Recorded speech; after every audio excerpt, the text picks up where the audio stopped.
कि भारत की न्याय पद्धति का नाश हो जाएगा तो भारतीय समाज टूट जाएगा, ऐसे ही मैकॉले एक बात और कहता था। मैकॉले की लिखी हुई एक चिट्ठी है मेरे पास, उसकी फोटोकॉपी। लंदन में एक लाइब्रेरी है, उसका नाम है इंडिया ऑफिस लाइब्रेरी, वहां से मैंने निकलवाई है। इंडिया ऑफिस लाइब्रेरी में से ऐसे कुछ 50,000 से ज्यादा डॉक्यूमेंट्स मैं निकाल के लाया हूं और वहां के कई लोगों की मदद से हमने वो निकलवाए हैं। तो उनमें एक चिट्ठी है मैकॉले की, वो उसके अपने पिताजी को उसने लिखी है। जब वो यहां ऑफिसर बन के आया है तो मैकॉले क्या लिख रहा है कि भारतीय समाज को अगर बर्बाद करना है तो भारतीय न्याय पद्धति बर्बाद करो। तो वो करने के लिए उसने आईपीसी बना दिया, सीआरपीसी बना दिया, सीपीसी बना दिया और बर्बाद हुई। दूसरी बात वो कहता था कि भारतीय समाज को बर्बाद करना है तो भारतीय शिक्षण पद्धति का नाश करो। तो मैकॉले कहा करता था कि जो भारतीय शिक्षण पद्धति है, वो खुद मानता था इस बात को, यह दुनिया की सबसे ज्यादा विकसित और सबसे अच्छी पद्धति।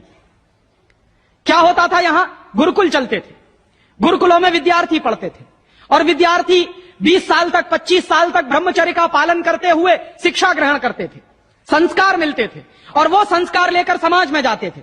उन्हीं संस्कारों से संस्कृति बनती थी और वही संस्कृति भारतीय संस्कृति कहलाती थी। ऋषि थे, मुनि थे, बड़े बड़े ज्ञानी थे, महात्मा थे, वो गुरुकुलों को चलाया करते थे और सारे के सारे गुरुकुल जो चला करते थे उनमें वेदों का अध्ययन, पुराणों का अध्ययन, उपनिषदों का अध्ययन, जो भारतीय ज्ञान है, जो भारतीय मनीषा है, उन्हीं सबका अध्ययन संस्कृत के माध्यम से कराया जाता था। मैकॉले ने क्या किया कि गुरुकुलों का नाश अगर करना है तो उसने एक कानून बनाया। क्या कानून बनाया? संस्कृत में जितने विद्यालय इस देश में चलते थे हिंदुस्तान में अंग्रेजों के जमाने में, उन सबको उसने इल्लीगल घोषित किया, गैर कानूनी। और उसने प्रतिबंध लगा दिया कि संस्कृत भाषा के माध्यम से कोई भी गुरुकुल चलेगा उसको अंग्रेजी सरकार मान्यता नहीं देगी। तो मान्यता किसको देगी? अंग्रेजी के माध्यम से जो कॉन्वेंट स्कूल चलेंगे उनको अंग्रेजी सरकार मान्यता देगी। और उसके लिए बाकायदा उसने कानून बनाया। उस कानून का नाम है इंडियन एजुकेशन एक्ट। और यह इंडियन एजुकेशन एक्ट लागू हुआ 1858 में, आज से लगभग 140 साल पहले। तो 140 साल पहले जो कानून लागू हुआ था अंग्रेजों के जमाने में, वही कानून आज भी चल रहा है। उस कानून के आधार पर मैकॉले ने क्या किया?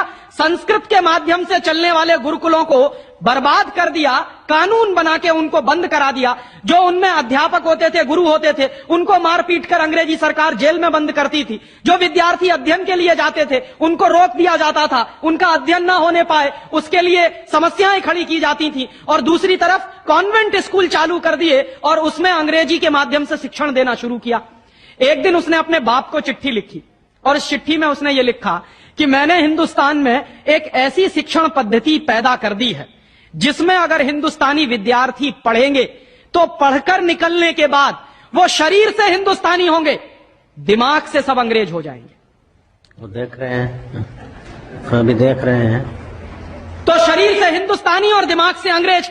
तो मैकॉले दूसरी बात लिख रहा है उस चिट्ठी में कि जब वो शरीर से हिंदुस्तानी और दिमाग से अंग्रेज हो जाएंगे तो अंग्रेजों के हिसाब से सारे काम करेंगे। और वो विद्यार्थी जब कॉन्वेंट स्कूल में से निकलेंगे तो सबसे ज्यादा गालियां भारतीय संस्कृति को देंगे, सबसे ज्यादा गालियां अपने मां बाप को देंगे। कैसे? मॉम और डैड कह के। डैड माने होता है मरा हुआ और मम्मी माने होता है शव। इजिप्ट में आप जाइए, मिस्र एक देश है, वहां पे ममीज कहा जाता है किसको? मरे हुए आदमी के शव को। तो हमारी मां हो गई मम्मी, मम्मी, और पिताजी हो गए डैड।